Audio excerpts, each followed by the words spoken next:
All right, welcome back to the CompTIA Security Plus preparation course. Today we're going to talk about risk management. This is a pretty big topic when it comes to Security Plus, so please make sure that if you need to rewatch this video more than once, please do so. Make sure you're reviewing those flashcards and making sure that you're using the other supplemental materials as you prepare for the Security Plus. So what is risk management? Well, it involves identifying, assessing, and mitigating potential threats and vulnerabilities that could be a negative impact on our organization's assets, operations, or reputation. So what does this mean for organizations? Well, it helps us proactively address challenges, ensuring that resources are allocated effectively to prevent and to respond to incidents. So as we identify risks, we're going to evaluate their potential impact to the organization and implement appropriate safeguards. This way, organizations can protect their critical assets and maintain business continuity. So how do we first do this? The key concepts are broken down into 5 steps. First, we need to do risk identification. This is the process of recognizing potential threats and vulnerabilities that could do harm to our organization, such as malware attacks, insider threats, or even hardware failures. Once we know what risks could affect us, we will need to evaluate each one of those risks on their likelihood and potential impact that we identify. This will help us determine which pose the greatest threat to the organization and prioritize. We then will implement security controls and strategies to reduce the likelihood impact of risks, such as deploying firewalls, encrypting data, or training employees in cybersecurity practices. Once we have our mitigation in place, we can start doing risk monitoring. Risk monitoring is the act of continuously tracking the organization's risk and ensure that any new threats are identified and that the existing controls remain effective. Now, we need to acknowledge that certain risks we're not going to mitigate them, typically because the cost of mitigation will either outweigh the potential impact or is not worth the amount of money we would need to put into it. So what are we working for here? Well, we're trying to prioritize the resources and our efforts to find the most critical utilization of our assets, because we're going to try to minimize our financial losses and even reputational damages from any type of cyber threats or cyber incidents.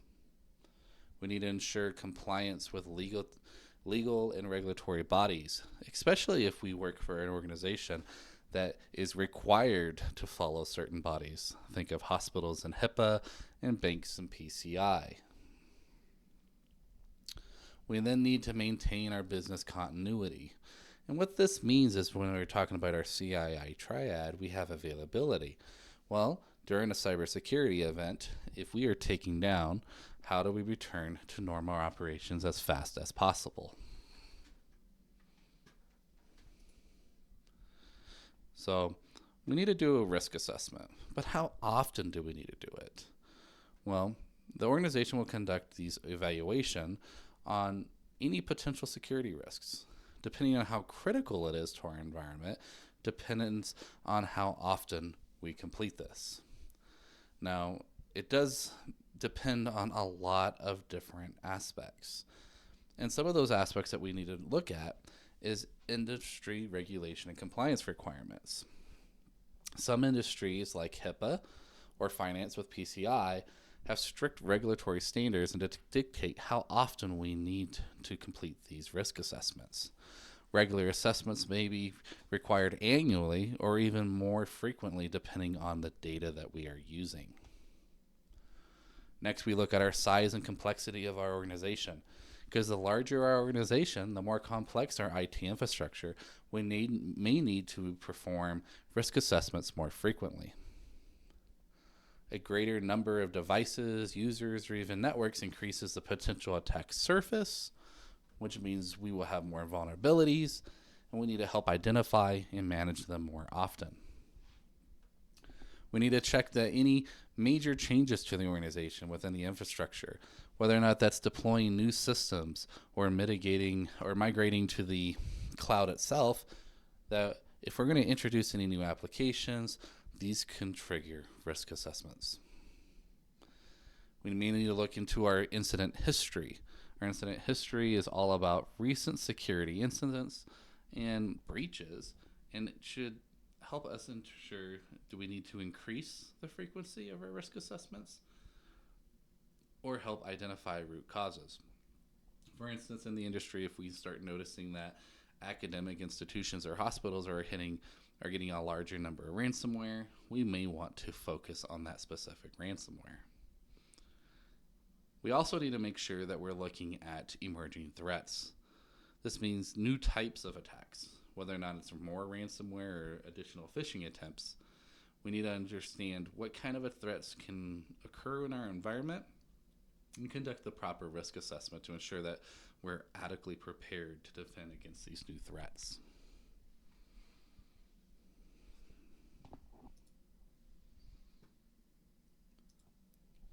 So here's some common schedules in case you were asked on the SecurityPlus.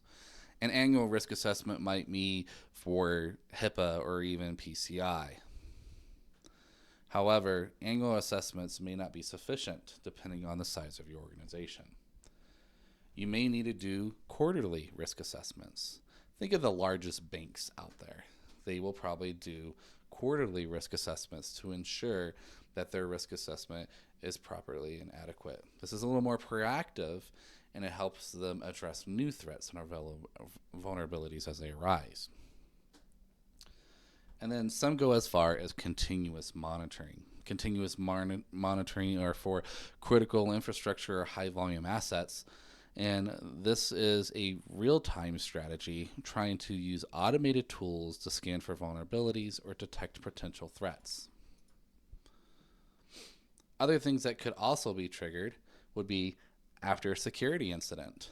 After a breach or an attack, an organization should perform a risk assessment. Maybe an introduction of new technology within their organization.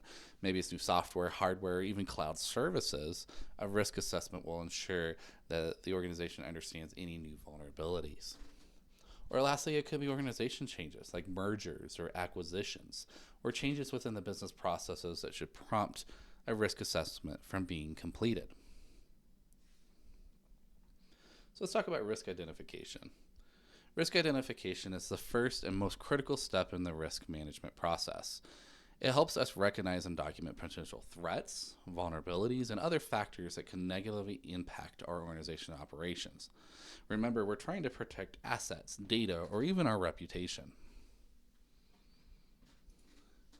So what are we looking for here? Well, the first thing we're going to be looking for is threats. Threats are the external or even internal factors that can exploit the vulnerability to cause us harm. They can come from a lot of different sources, and remember the section on threat actors. It could be cyber criminals, malicious insiders, natural disasters, or even system failures. We need to identify our assets. Our assets are valuable to us, and they need to be protected. They could be hardware, software, intellectual property, personnel, or even data. We need to also identify the potential impact, or other known as the consequences that damage could happen to our organization. So if a threat successfully exploits a vulnerability, how much damage could that impact organization? So how do we do this? Well, we use a couple different methods. One of the first methods we do is called threat modeling. Threat modeling is a process for identifying potential threats to a system. It helps us understand how attackers might exploit vulnerabilities and what methods they might use.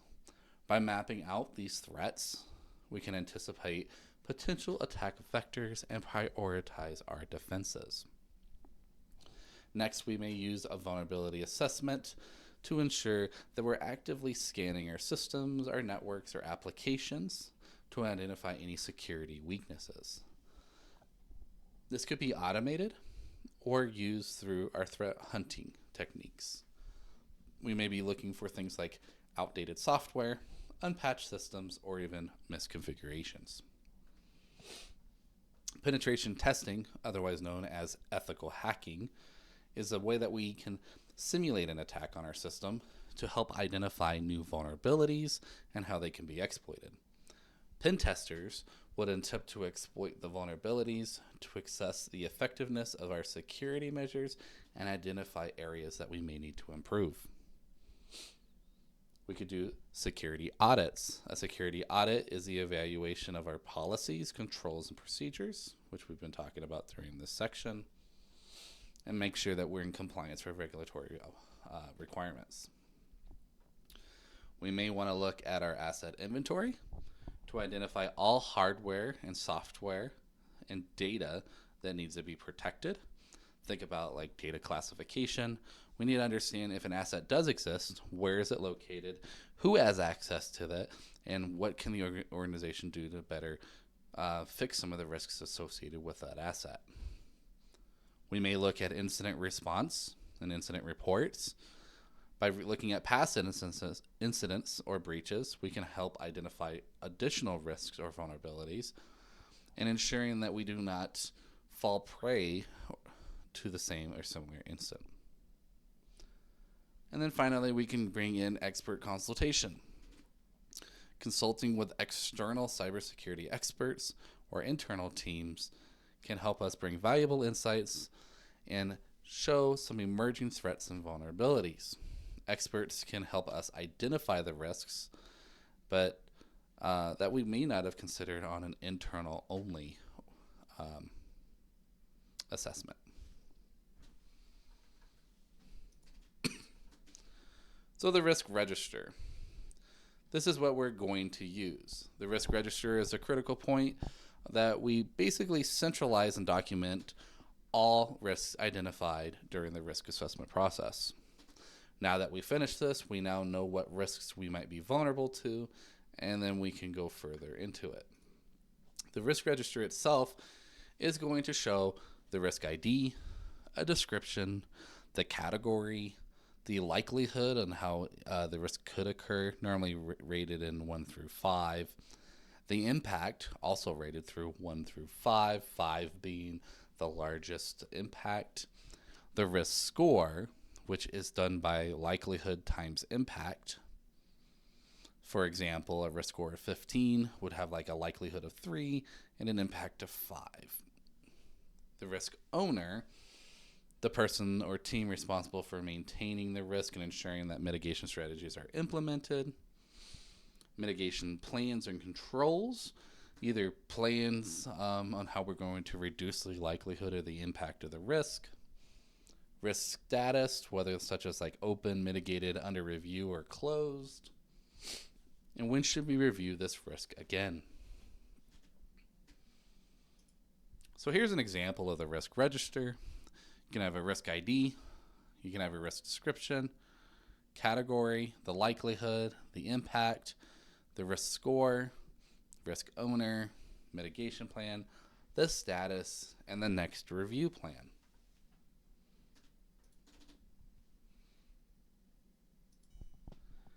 And here's how we calculate risk score. We will take the likelihood, 1 being unlikely, 5 being definite, and the consequence, otherwise known as the impact, as 1 being insignificant, 5 being catastrophic, and multiply them together. If for some reason we have a 5 and a 5, we've got an extreme risk, act now. But if let's say we have a 1 and a 3, we multiply that together, we get 3, which is going to be a low risk, no further action. But as we move up through the risk, we may have to identify different strategies to mitigate this risk. And one of the first things we do is we use qualitative analysis. So qualitative analysis is used to assess and prioritize risks based on their likelihood and impact, typically using subjective judgment rather than numerical data. Okay, that's the definition. What does it mean? Well, we're going to be basing things off of levels. As I said, we're looking for subjective evaluation. We're looking for the risks that are going to be classified as low, medium, or high with likelihood and impact. We're not using numerical values here. We're going to use as risk classification. We're going to look at how often, what would we need to do to make it easier for us to prioritize? Is this technical, operational? Could we just get away with a legal policy or something like that nature? Is there human risk involved? Be aware if you're taking a CompTIA exam, anything that has human risk is always number one. We need to rank these risks based on their importance. Basically, now we have a list, right? From things that needs the most attention to the stuff that needs the least attention. And then finally, we'll have expert judgment. These are the stakeholders, the experts, the staff to help us identify what is the most important for our organization. Okay. So what does this look like? Well, first we're going to do our risk identification. We're going to come up with our likelihood, but remember, likelihood is no longer numbers. It's going to be low, medium, or high. We could have our impact of how much impact is it going to go to the organization. Then we're going to have our risk matrix, right? It could be a low, moderate, high, severe, something in that nature. And then we'll come up with our last thing, which is going to be our score, which basically helps us prioritize all these risks from the highest priority to the lowest. Why do we like qualitative? Well, it's simple. Qualitative analysis is faster and easier to perform than quantitative analysis because it relies on subjective judgment rather than detailed data collection. It's fast. It's collaborative. We want to make sure that we're asking people around us. Collaboration across departments. It relies on expert judgment and input from all the different various holders in the organization. It helps us prioritize resources. So by looking at this, we now know which resources we need to allocate the most effort to. And then finally, qualitative methods are adaptable because, well, it depends on the organization.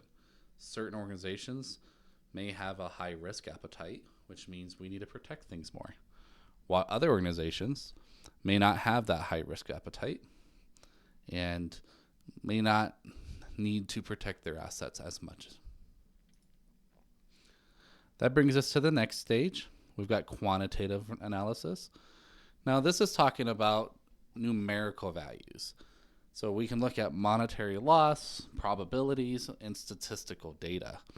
Quantitative equals numbers, while qualitative equals labels. Okay.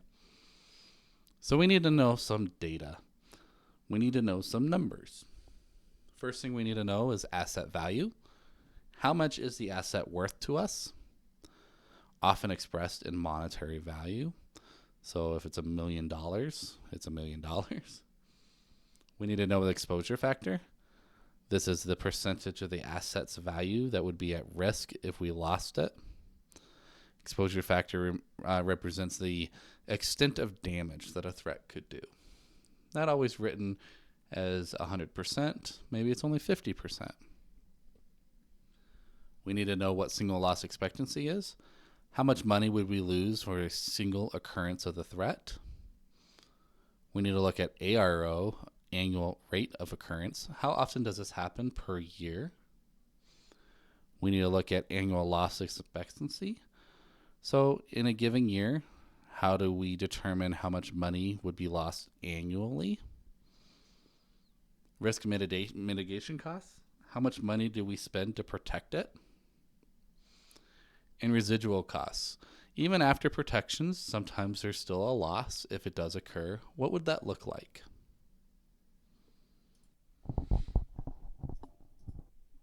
All right, so there's going to be some equations that you're going to need to know on this. As much as I know many of you are not math majors, there is some math that we need to figure out. So first thing we need to know is single loss expectancy equals the asset value times the exposure factor. How much money will we lose from a single occurrence of the threat? For example, if the asset costs us $1 million, The exposure factor could take out 25%. Then our single loss expectancy would be $250,000. This is the equation.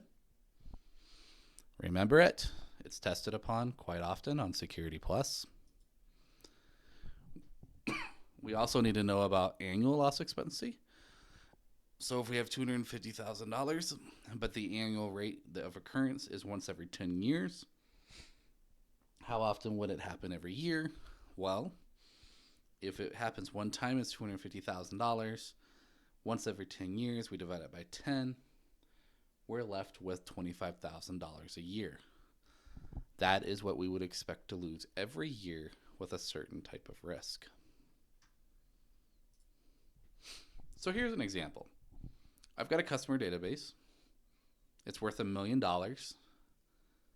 Exposure factor is 60%. We would lose 60% of the $1 million database if it was breached. And our annual rate of occurrence is 0.1, otherwise known as 1 out of 10 years. So what is the SLE? Well, if we take $1 million, we multiply it by 60%, we should get $600,000. If we take that $600,000, multiply it by 0.1 for 1 out of every 10 years, we should get $60,000 an annual loss expectancy. And here's what those equations look like. So what if we bought a solution? The company is considering implementing a $20,000 a year encryption solution that would reduce the factor from 60% to 10%. What would that look like? Well, our SLE would be different, right? Because we have $1 million asset. We would only lose 10%, which means we have a $100,000 SLE. So if every single loss expectancy is $100,000 and the annual rate of occurrence is every 10 years, if we divide it by 10, we would then get 10,000 for an ALE. It looks like this. So then they may ask you, what's the residual risk? Well, it used to cost us $60,000 every one of these incidents. We have $10,000 left over of an annual loss expectancy. It costs us $20,000 a year for encryption, so it costs us $30,000 a year. But if we take $60,000, what it used to cost us, and we take off $30,000, we have a $30,000 savings. This means we are going to buy the encryption because we are saving money by buying the encryption. If the encryption costs too much and ended up being, let's say the encryption costs $70,000, then we would spend more than the actual attack, so we would not buy the protection. So let's talk a little bit more about risk management strategies. Now, I am going to jump ahead a little bit because we talked about quantitative and qualitative analysis. Make sure that you understand what they are and how they're calculated, because you may be asked on the SecurityPlus to calculate one of these questions. Risk management strategies is the method or approach used to handle the risk in cybersecurity. Anything we do to protect ourselves from financial losses, and it helps us make more informed decisions on if we should allocate some resources to our protections. The strategies that we use in cybersecurity are avoidance. Avoidance is eliminating the activities or conditions that could lead to a risk. For instance, if a certain software is vulnerable, but their competitor software is not vulnerable, maybe we migrate to the competitor software and get rid of the vulnerable software. This helps us avoid having the vulnerabilities within our network. Mitigation. Mitigation is the likelihood of reducing the impact of a risk. We're not really eliminating the risks, but we're creating a strategy on reducing the risk to an acceptable level. Think of it like our firewall rule. We still had $10,000 of risk, but buying the $20,000 of encryption helps us mitigate most of that risk, which allows us, instead of worrying about $60,000 a year, to worry about $30,000 a year. Next, we have risk transfer. This is the way that we shift the responsibility from one company to another. Think of a third party. And you do this every day. Car insurance is transferring the risk from you to the insurance company. By paying a small premium, they will cover you for a certain amount of risk. And if you got in a car accident, they're the ones who will be paying out the bill. Now, lastly, we've got risk acceptance. Sometimes risk is just too great. We are looking for a way to mitigate or avoid or even transfer the risk, but it costs too much money. So instead of buying the protections, we just accept the risk is there and live with it. Okay? So acceptance is something that we will do as a security group, because sometimes to protect it costs too much. It outweighs the cost of the assets. And lastly, we sometimes will mix our strategies. We might mitigate, but we might accept any residual risk that may occur. All right, let's talk a little bit about risk monitoring and reporting. So we need to identify key risk indicators. Key risk indicators are one of those things that we're doing to help identify any of the measurable values for specific risks.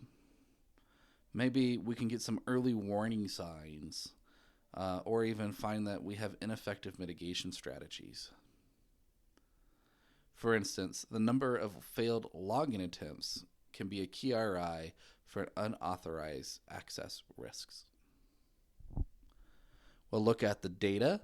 We need to then monitor and gather the data from all the different sources. It could be from logs, security tools, employee reports, network, third-party, threat intelligence feeds, wherever they may came from.